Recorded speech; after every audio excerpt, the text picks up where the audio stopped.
हम प्रभु परमेश्वर को धन्यवाद देंगे। प्रभु ने आज की सुंदर सुबह हमें दी है। इस सुबह के वक्त मैं आप सभी का स्वागत और वेलकम करता हूं और प्रभु यीशु मसीह के नाम में आपको सलाम भी भेजता हूं। जयपुर शहर से आप हमारे साथ जुड़े हैं और मैं आनंदित हूं, खुशहाल हूं, क्योंकि आप हमारे साथ जुड़े रहकर इस चैनल को सब्सक्राइब कर रहे हैं, शेयर कर रहे हैं और वास्तव में आप अपनी प्रार्थना के विषय भेज रहे हैं। इससे खुशी होती है कि हाँ, सच में आप सुन रहे हैं और जो भी आपके प्रार्थना के विषय में भेजे, हम अपनी मैगजीन में भी और हर रोज हम लोग यहाँ प्रार्थना करते हैं। बुधवार और शनिवार के दिन 2 दिन हमने अपने उन सारे भाई बहनों के लिए जो हमारे साथ इस चैनल में जुड़े हुए हैं और जो भी प्रार्थना के विषय आते हैं, हम उनके लिए प्रार्थना करते हैं। जो बीमार हैं, तकलीफ में हैं, हम उनके लिए भी बराबर यहाँ प्रार्थना करते हैं। और संडे के दिन आराधना में भी प्रार्थना की जाती है और लोग आशीष को प्राप्त कर रहे हैं। इसलिए मैं आप सभी को प्रोत्साहित करना चाहता हूं कि आप प्रार्थना भी करते रहें और यदि आप चाहते हैं कि आप संगति करें तो हमारे साथ आके संगति भी कर सकते हैं। आज के दिन की शुरुआत हम प्रभु के इस वचन के साथ करना चाहते हैं। कल हमने 9 पद तक देखा था। आज मैं आपके सामने 9, 10 और 11 पद को फिर से पढ़ना चाहता हूं और इसलिए मैं बार बार इसको रिपीट भी कर रहा हूं कि वचन भी आपके सामने बार बार आए। ये वचन जो है आत्मा को तृप्त करता है, आत्मा का भोजन है। प्रियो, लिखा है परंतु जबकि परमेश्वर का आत्मा तुम में बसा है तो तुम शारीरिक दशा में नहीं परंतु आत्मिक दशा में हो। यदि किसी में मसीह का आत्मा नहीं तो वह उसका जन भी नहीं है। यदि मसीह तुम में है तो देह पाप के कारण मरी हुई है। यदि मसीह तुम में है तो देह पाप के कारण मरी हुई है परंतु आत्मा धर्म के कारण जीवित है। यदि उसी का आत्मा जिसने यीशु को मरे हुए में से जिलाया तुम में बसा हुआ है तो जिसने मसीह को मरे हुए में से जिलाया वह तुम्हारी नश्वर देह को भी अपने आत्मा के द्वारा जो तुम में बसा हुआ है जिलाएगा।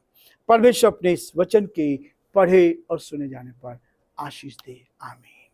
प्रार्थना करेंगे। धन्यवाद और स्तुति के योग्य हमारे सामर्थ्य परमेश्वर, बड़े आदर के साथ, दीनता नम्रता के साथ हम आप जैसे महान परमेश्वर के चरणों में झुक जाते हैं। प्रभु जी, हम आपको धन्यवाद देते हैं कि आप हमारे महान प्रभु, दयालु पिता, विश्वास के योग्य परमेश्वर, हमें अपने हाथों में रखने वाले, अपनी उपस्थिति का एहसास देने वाले परमेश्वर, हम आपको धन्यवाद देते हैं। हम प्रार्थना और विनती करते हैं पिता परमेश्वर, हमारे बेटे प्रभास के लिए, उसके जीवन के लिए आपने उसको संभाला। हम चाहते हैं प्रभु जी, जो तैयारी उसने की है, जब प्रभु उसका 25 को एग्जाम है, आप उस बेटे पर दया करें, अपनी आत्मा से भरे, सामर्थ्य से भरे, शक्ति से भरे, बुद्धि आप दे प्रभु। याकूब की पत्री उसके पहले अध्याय में लिखा है, यदि किसी को बुद्धि घटी हो तो मुझसे मांगे, मैं बिना उलाहने दिए उसे उदारता से देता हूं। प्रभु, हमारे बेटे को अपनी बुद्धि से परिपूर्ण करें, सफलता इसके जीवन में आने दे, आगे बढ़ता जाए, आपकी महिमा कर सके। हम प्रार्थना करते हैं प्रभु अनिल सिंह के लिए, उनके साथ उनकी मदद कर, उनको भी पूरी तरह छू ले ताकि हॉस्पिटल से डिस्चार्ज हो जाए प्रभु और आपकी महिमा कान बन सके। हम प्रार्थना करते हैं मिसेस पूनम तोमर के लिए, प्रभु जी आप उनको भी संभालें, आपकी बेटी को आपके हाथ में सौंपते हैं, अंधकार की ताकत से बचाएं, आपका हाथ उनके साथ भी बना रहे ताकि वो आप में सुरक्षित रहकर आपकी महिमा कान बन सके। हम अपने सारे उन भाई बहनों के लिए जो पिता परमेश्वर हमारे साथ इस यूट्यूब चैनल पर जुड़े हुए हैं, यीशु के नाम से आपकी आत्मा को भेजते हैं। कोई परेशानी में, कठिनाई में है, दुख में, मुसीबत में है, तकलीफ में, बीमारी में, प्रभु जी आर्थिक कठिनाई है, तो यीशु के नाम से हम प्रार्थना करते हैं ये शब्द उनके जीवन में शांति को ले आए, उनके जीवन को आशीष से भर दे पिता परमेश्वर, और आपका दया का हाथ उनके साथ बना रहे ताकि वो जीवन में उन्नति करते जाए और अनुभव कर सके। प्रभु, आपका वचन कहता है परख कर देखो कि यहोवा कैसा भला है, चख कर देखो प्रभु, अजमा कर देखो। हम यही चाहते हैं हमारे भाई बहन इन प्रार्थनाओं को अजमा के देखें ताकि वास्तव में इन प्रार्थनाओं के द्वारा आपको महिमा मिले। यीशु मसीह ने संसार में रहकर लोगों से कहा जो उसके पास आए, जाओ तुम्हारे विश्वास ने तुम्हें चंगाई दी, जाओ तुम्हारे विश्वास ने तुम्हारे लिए कर दिया। आज भी हमारा प्रभु जीवित है। जब हम उससे प्रार्थना करते हैं, वो अधिकार उसने हमें दिया है ताकि हम एक दूसरे के लिए प्रार्थना करें। प्रभु हम धन्यवाद देते हैं हमारे प्रदेश के लिए, प्रदेश के मुख्यमंत्री अशोक गहलोत जी के लिए हम उनको आपके हाथ में सौंपते हैं। आपका दया का हाथ उन पर बना रहे, परेशानी, कठिनाई, दुख, मुसीबत से बचाएं, आगे बढ़ाएं प्रभु, ताकि और ऊंचाई तक बढ़ते चले जाएं और आपके नाम को धन्य कह सकें। हम प्रार्थना विनती करते हैं प्रभु हमारे देश के लिए, देश की सारी परिस्थिति को आपके हाथ में सौंपते हैं। जो इलेक्शन होने प्रभु जी, हम उनके लिए प्रार्थना करते हैं सही रीति से हो सके, ईमानदारी से, सच्चाई के साथ पिता परमेश्वर इलेक्शन हो सके। सही लोगों को आप चुनकर लेकर आए, जो ईमानदार हैं, सच्चाई से इस देश की सेवा करना चाहते हैं, आप उनके हाथों में ये बागडोर दें। हम प्रार्थना करते हैं प्रभु सब बातों के द्वारा आपका नाम ऊंचा किया जाए। सारी महिमा, आदर, गौरव प्रभु जी हम आपको देते हुए, इस डिवोशन को आपके हाथ में सौंपते हुए, इस विनती को अपने प्रभु अपने धार करता यीशु मसीह के नाम से मांगते हैं, आमीन। प्रियो, कल हमने देखा था आज शनिवार का दिन है, इस सप्ताह का आखिरी दिन। परमेश्वर हमारी सहायता करे ताकि परमेश्वर की उस महिमा को हम देख पाएं जो परमेश्वर हमारे द्वारा चाहता है। प्रियो, वचन में लिखा है कि जब हम परमेश्वर की आत्मा तुम में बसता है तो तुम शारीरिक दशा में नहीं हो परंतु आत्मिक दशा में हो, और जिसके अंदर परमेश्वर की आत्मा नहीं वो उसका जन नहीं। 10 पद क्या कह रहा है? यदि मसीह तुम में है, यदि मसीह हम में है तो क्या हो जाएगा? इसलिए लोग हमें सताने की कोशिश करते हैं। सत्य पर चलने के बावजूद भी, ईमानदारी का जीवन जीने के बावजूद भी लोग सताते हैं। और आज से नहीं, उस दिन से, जिस दिन से यीशु मसीह ने संसार में काम करना शुरू किया, ना कि उसने काम करना शुरू किया, लेकिन जब वो पैदा हुआ तब से लेकर शैतान ने अपना काम करना शुरू किया, उसको समाप्त करने की कोशिश कर रहा था ताकि संदेश संसार में लोगों तक ना जाए। लोग अंधकार में डूबे हुए थे, लोग नरक की आग में जा रहे थे, लेकिन लोगों ने सताना, उस समय उसी के समाज के लोगों ने, यहूदी लोगों ने यीशु मसीह को सताया। और न केवल सताया, क्योंकि जो आडंबर उन्होंने किया था, जो केवल धार्मिक रीति से यहूदी लोग जीवन जी रहे थे, फरीसी लोग जीवन जी रहे थे, उनके लिए यीशु मसीह ने सच्चाई को उनके सामने प्रकट किया। और तब उन्होंने लोगों को उनके विरोध में करने की कोशिश करी और अंत में यीशु मसीह को क्रूस पे चढ़ा दिया गया। वहां लिखा उसने कोई पाप नहीं किया था, वो निर्दोष था। जब पिलातुस के पास को लाया गया, पिलातुस ने कहा, हम अपने हाथों को धो लिया कि मैं इस व्यक्ति में कोई भी दोष नहीं पाता हूं, कोई भी दोष नहीं पाता हूं। लेकिन उसके बावजूद भी लोगों के दबाव में आकर यीशु को क्रूस पे उसने चढ़ाया। उसके हाथ में था लेकिन उसने नहीं छोड़ा। अंत में पागल हो गया और कीड़े मर गए। यहूदियों ने कहा था इसका लहू हम पर, हमारी संतानों पर होगा, और उसके स्थान पर बरअब्बा को छोड़ दिया गया। और वही रीति आज भी चल रही है, आज भी चल रही है। किसी गुनहगार को छोड़ देना, हत्यारों को छोड़ देना। उस जमाने में भी, यीशु के समय में भी थी कि त्योहार के समय पर एक बंदी को छोड़ा जाता था। और उस समय पिलातुस ने कहा लोगों से कि मैं क्या तुम्हारे लिए यीशु मसीह को छोड़ दूं? इस त्योहार के समय यीशु को छोड़ दूं? उनका नहीं, यीशु को नहीं, परंतु जिसने मर्डर किया था, जिसने बहुत लोगों को मारा था, बरअब्बा को छोड़ दो। बरअब्बा को छोड़ा गया।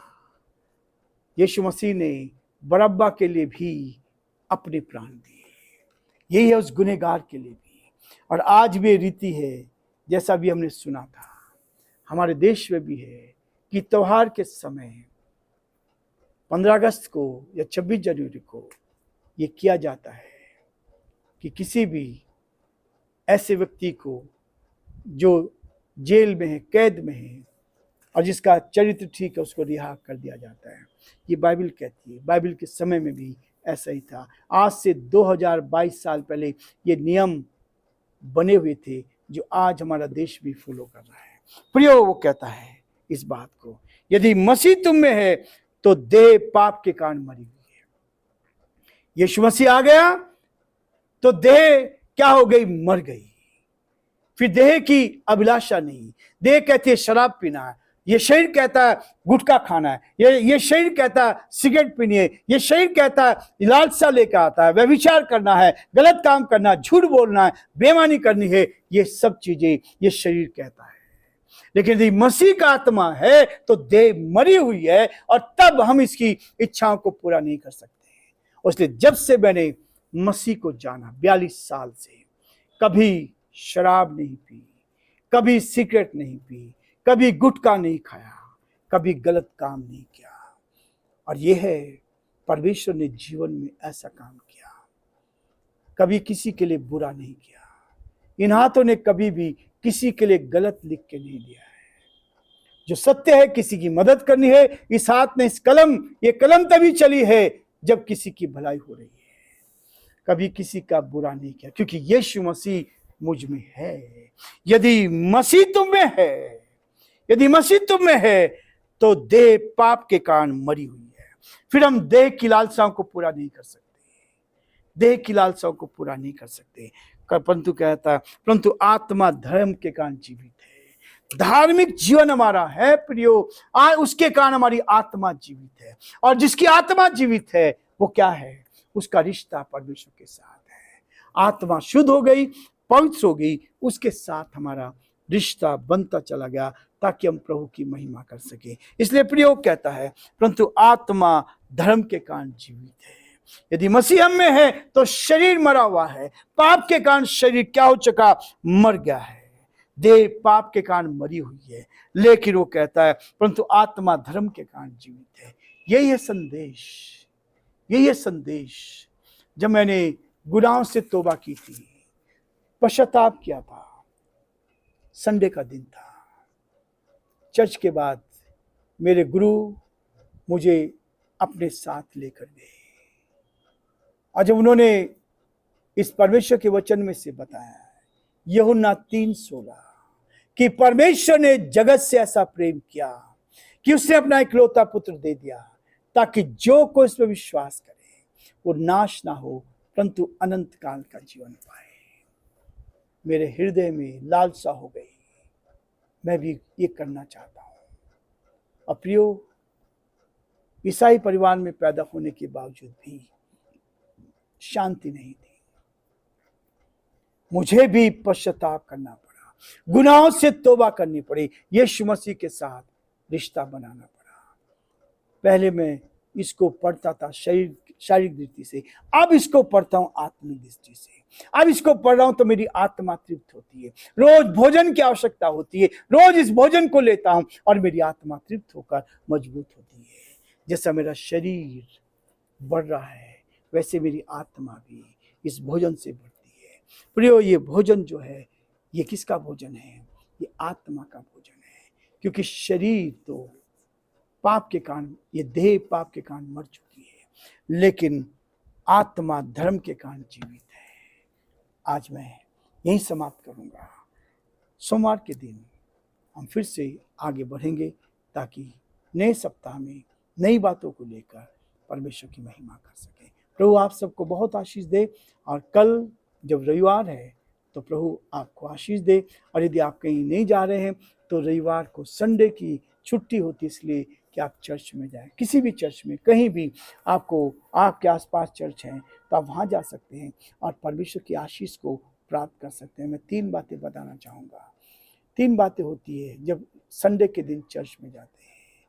पहले, हमारी आत्मा शुद्ध होती है। जो काम हमने किया 6 दिन में उन पर बरकत आती, आशीष आती है। और अपने इस शरीर को हम रेस्ट भी देते हैं, मानसिक रीति से भी और शारीरिक रीति से भी। ये 3 चीज़ें घटती है। और इसलिए हम जब संडे को चर्च में जाते हैं, कलीसिया में जाते हैं, फेलोशिप लेते हैं, ऑक्सीजन हमें मिलती है और हमारी आत्मा तृप्त होती है। प्रभु आप सब